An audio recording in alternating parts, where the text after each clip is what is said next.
Welcome to the Preparing for Employment course.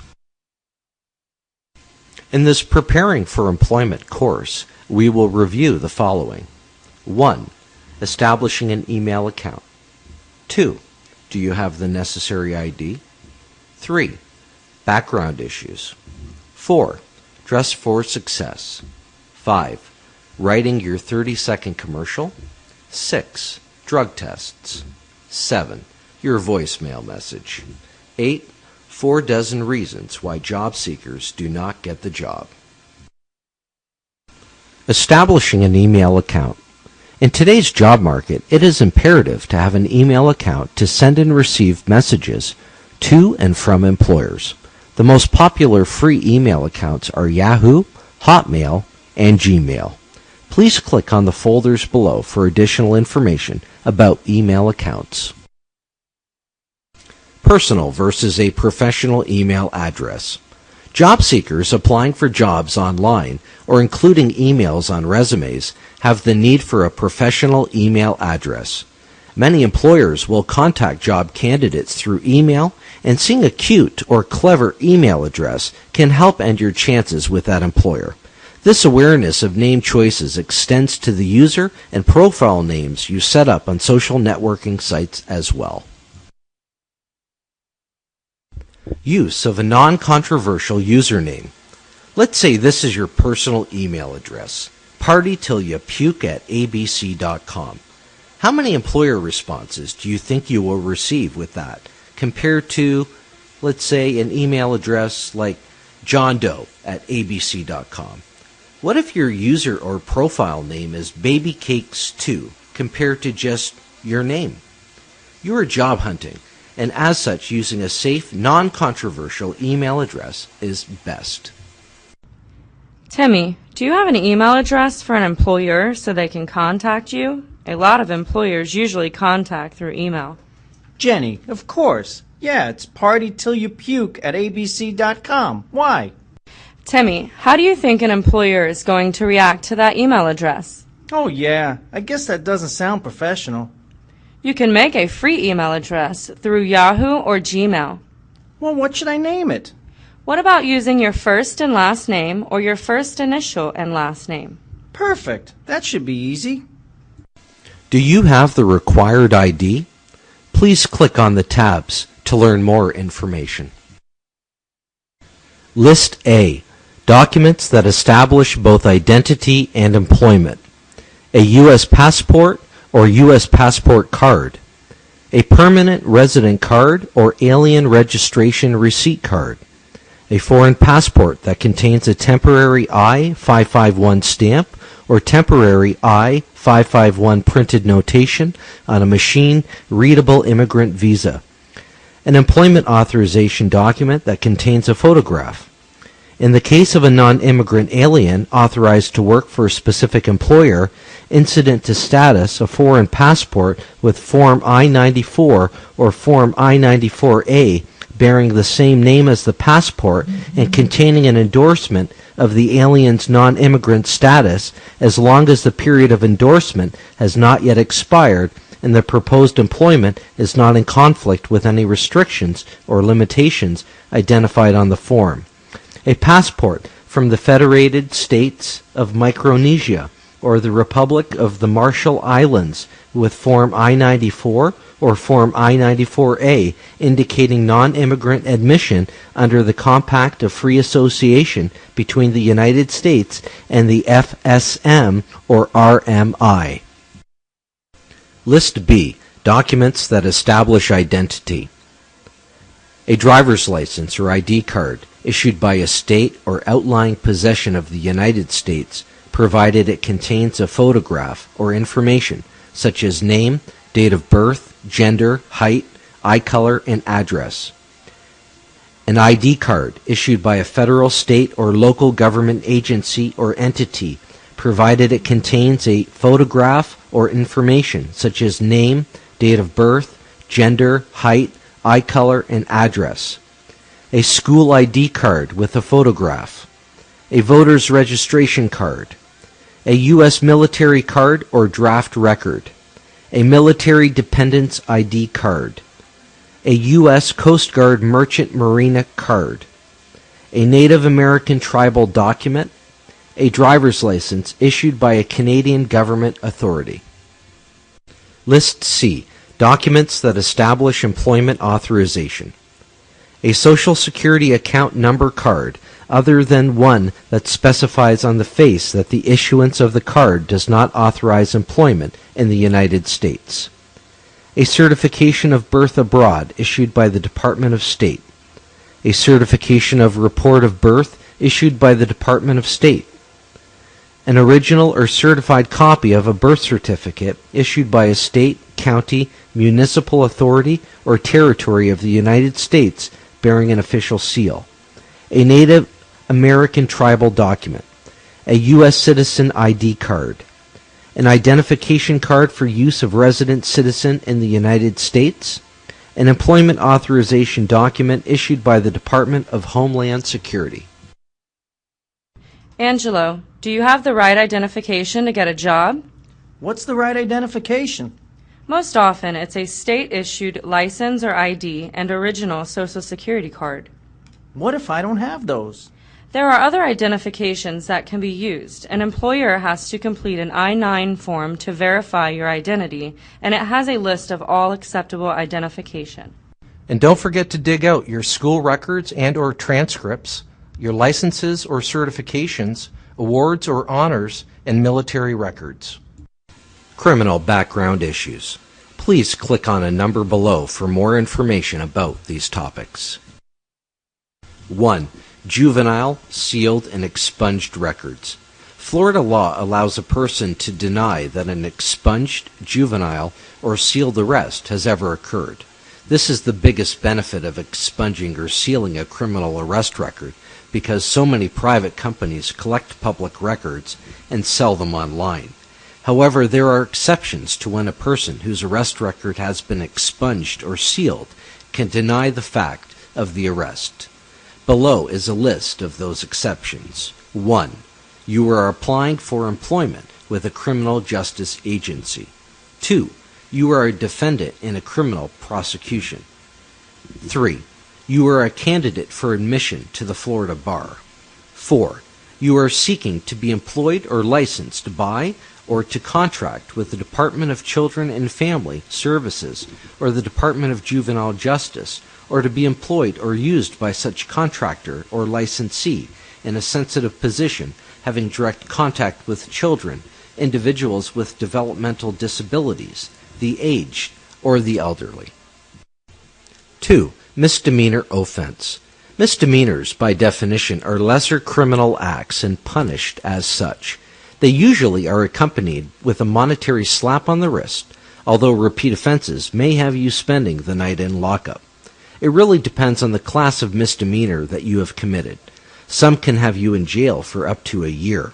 Examples of misdemeanors: petty theft, prostitution, public intoxication, disorderly conduct, trespass, vandalism, drug possession, DUI, etc. 3. Felony offense. In general, a felony is an offense for which a sentence to a term of imprisonment in excess of 1 year is authorized. Felonies are serious crimes such as murder, rape, or burglary, punishable by a harsher sentence than that given for a misdemeanor. The sentence for a felonious crime under state law will be served in a state prison, since a year or less can be served in county jail. However, a sentence upon conviction for a felony may sometimes be less than 1 year at the discretion of the judge and within limits set by statute. Felonies may be classified by level of seriousness. More serious felonies carry harsher penalties. The classification of felonies vary by jurisdiction and crime. Typically, when felonies are classified into categories, a Class A felony is more severely punished than lower-level Class B and even lower-level Class C felonies. The statute of limitations varies by jurisdiction and type of felony. Examples of felony include murder, treason, rape, arson, burglary, and kidnapping. 4. Traffic offense. Traffic violations will not generally affect your job opportunities unless you are applying for a position where driving is a part of the job. 5. Arrest records and online public records. An employer may ask whether an applicant has any pending charges or convictions, as long as the employer makes it clear that these will only be given consideration if the offenses are not substantially related to the particular job. An employer cannot legally make a rule that no persons with conviction records will be employed. Each job and record must be considered individually.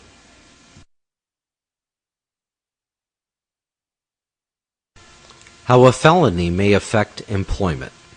Please click on the following topics for more information. Felony conviction records.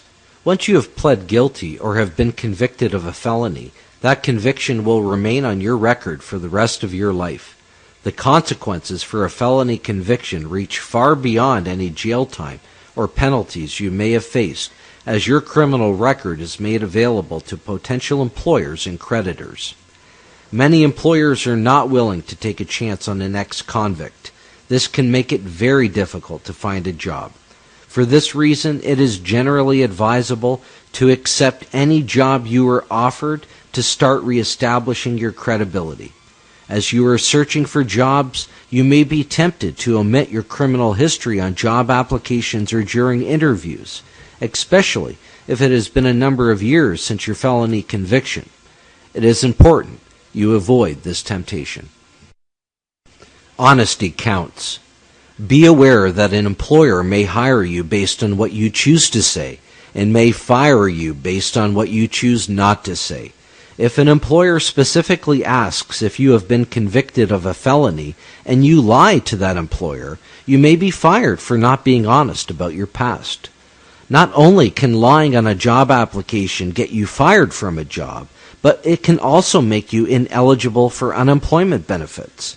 Remember, most employers conduct background checks on their employees, and any criminal convictions will show up on that report. Therefore, it is best to be honest with potential employers.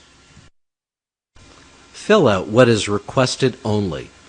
While it is unethical to withhold information specifically requested on a job application, it is not unethical to withhold information that is not requested. For this reason, it is important to read job applications very carefully and only provide the information they request. For example, some job applications may ask if you have been convicted of a felony during the past 5 years. If your felony conviction was 6 years ago, you do not have to disclose that information since it falls outside of the time period defined by your potential employer. A felony impacts your career. Being convicted of a felony will impact what types of careers you may pursue. Generally, licensed professions do not allow convicted felons to practice. Such fields include, but are not limited to, law and education. Also, depending on your crime, you may be required to register as a sex offender or narcotics offender. This information is very public and will prevent you from ever being employed in some careers. Criminal defense attorney. If you are convicted of a felony while you are employed, you may be required to inform your employer. This is particularly true if you are in education or working with children.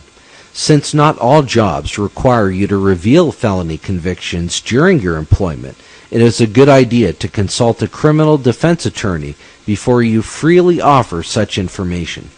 In some instances, it may still be a good idea to inform your employer of your conviction before they learn of it on their own. An experienced attorney should be able to advise you on whether or not you need to inform your employer and be able to protect your rights after you do so. Are you hireable? As we have mentioned, you may incur obstacles, but should be able to find a job somewhere. Just look for a job that does not relate to your misdemeanor and keep your head up. If you need something to keep you afloat, try and do odd jobs for people like cutting grass and painting. Please click on the folders for additional information. Honesty. By trying to beat around the bush and pretend that you are 100% perfect, you will do yourself more harm than good. Honesty is always the best answer, even if it may not seem like it at the time. It also has a lot to do with the nature of the offense. If you are 22 and drunk in public, that is a little more understandable and usually won't be an immediate disqualification.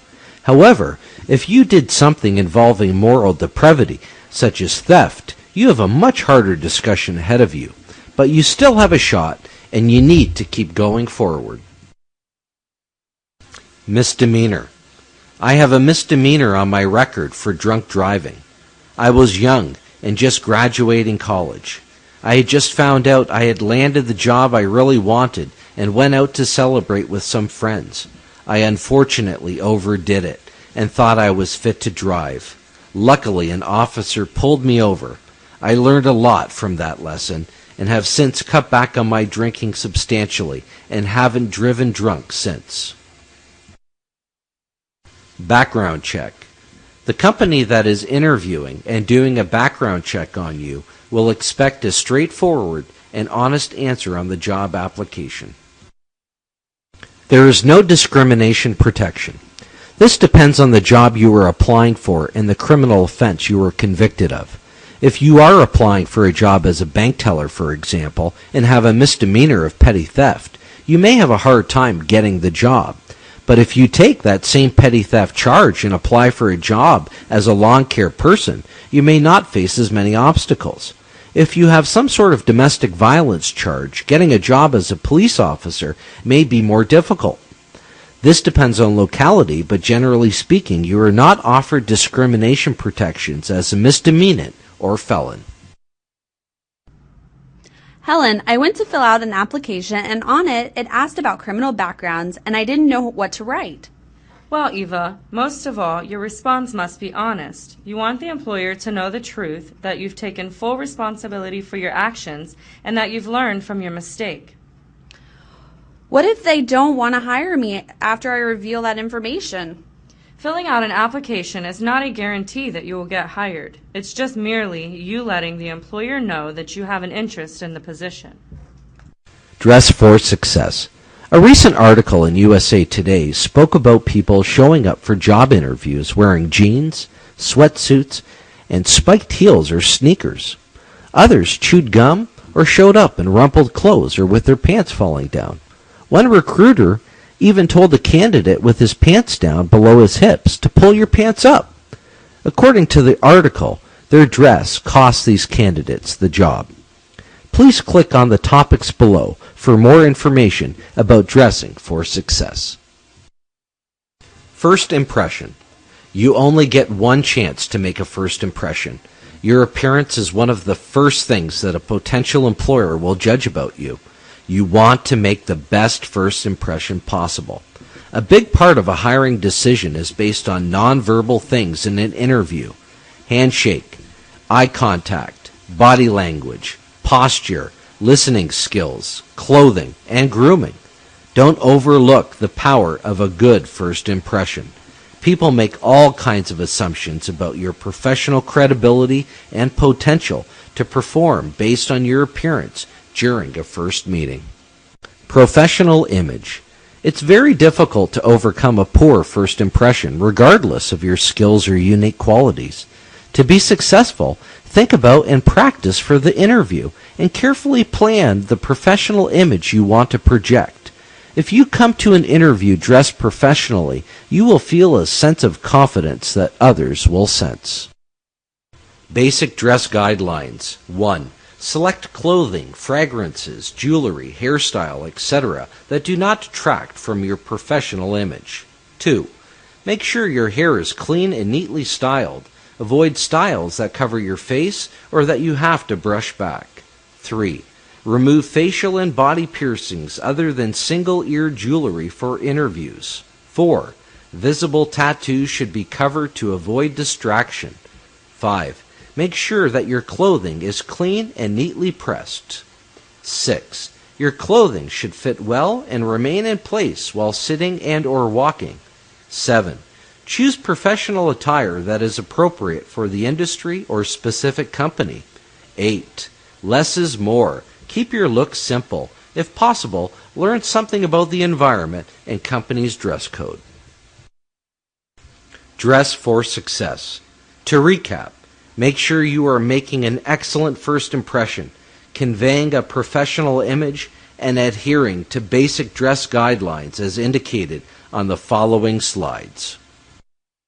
Amanda is prepared to interview for fast food, telemarketing, manufacturing, janitorial, housekeeping, and retail. Joe is prepared to interview for construction, machinist, factory, grounds maintenance, and data input. Lorenzo is prepared to interview for computer programmer, clerical, social worker, nurse, paralegal, photographer, and flight attendant. Amanda is prepared to interview for financial advisor, corporate trainer, broadcasting, banking, marketing, public relations, personnel. Lorenzo is prepared to interview for school principal, medical, business executive, architectural design, engineer, and management. Joe is not prepared to interview for any position.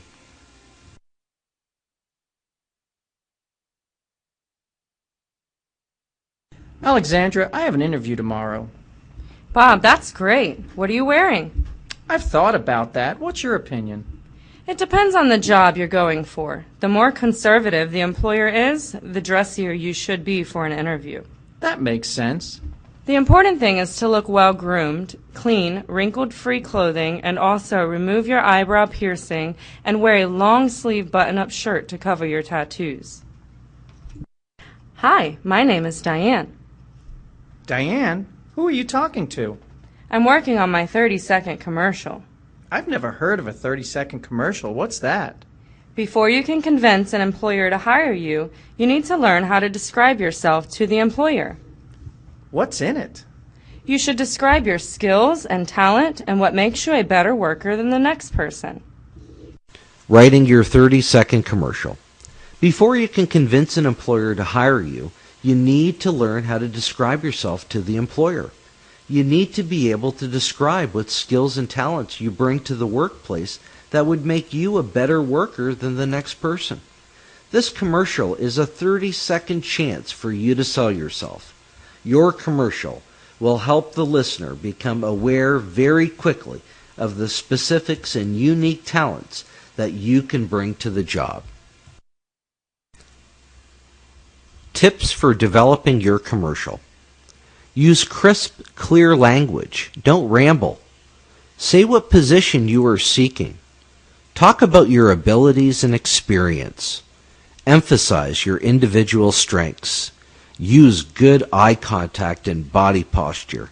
Make a good first impression. Samples of sentences to help you write your commercial. Hello, my name is. I am a. I do several things well, but I am best at. My strongest skills are. Drug testing. Please click on the folders for more information. What is drug testing? Pre-employment drug testing is extremely important for any organization. Employee drug testing programs protect the health and safety of all employees.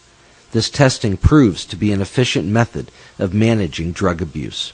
It is a valuable tool to acquire positive employee relations, delivering significant cost savings, and providing corporations with a competitive advantage. How is the test conducted? Usually drug testing is conducted by sending the candidate to a collection site where a urine sample is obtained. The sample will be sent to a certified laboratory for analysis and results are available within 24 hours. There are instant test kits on the market which are similar to home pregnancy tests. It involves the employer to manipulate a urine sample. Although these tests are considered accurate for immediate screening, They are useless in the event of a positive result, since that requires laboratory confirmation and retention of a sample for retesting by the subject.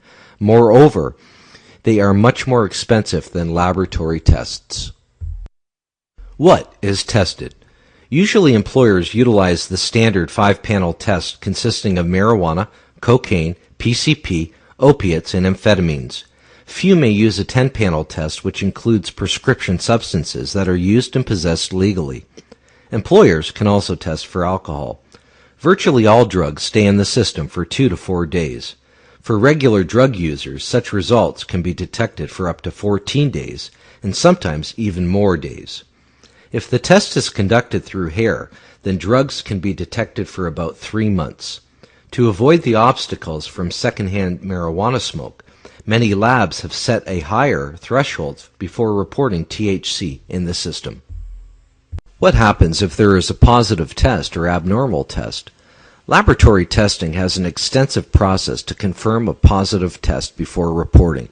Many drug testing programs employ a physician called a medical review officer to examine all test results. In certain cases, the test may be negative, but shows an abnormal result like a low creatine level. This denotes that the candidate may have consumed excessive water to dilute the sample. Though the test confirms the positive result, the program has the right to retest the sample for their preference. For this purpose, the positive result test samples are retained. I have to go to a drug screen for a potential job. I'm nervous. I've never done it before. Why are you nervous? I've never done this before. What's going to happen? They're just going to collect your urine sample, and the lab is going to test it for illegal drugs. What are they looking for? Most employers utilize the standard 5-panel test consisting of marijuana, cocaine, PCP, opiates, and amphetamines. How long do these stay in your system? Virtually all drugs stay in the system for at least 2 to 4 days. For regular drug users, they can be detected for up to 14 days or more. Your voicemail message. Do you have a voicemail at your home or on your cell phone? Make sure that the message is professional sounding. Use the following script as a guideline, modifying where necessary. Example of message script. Hello, this is John Doe. Today is Monday. I am away from the phone right now, but your call is very important to me. Please leave a detailed message, and I will be sure to return your call as soon as I can. Thank you for calling, and have a great day. Hey, Lily, I just got your voicemail. Speaking of that, you may want to change your voicemail message. What's wrong with it? You need a professional-sounding message for your voice recordings. Why? When an employer calls you, you want to give them the right impression. So let's recap what you have learned. To increase your chance of getting a job, you need to establish an email account, secure necessary ID, research your background, learn how to dress for success, write a 30-second commercial, and set up your voicemail professionally. You may also want to make sure you refrain from illicit drug use.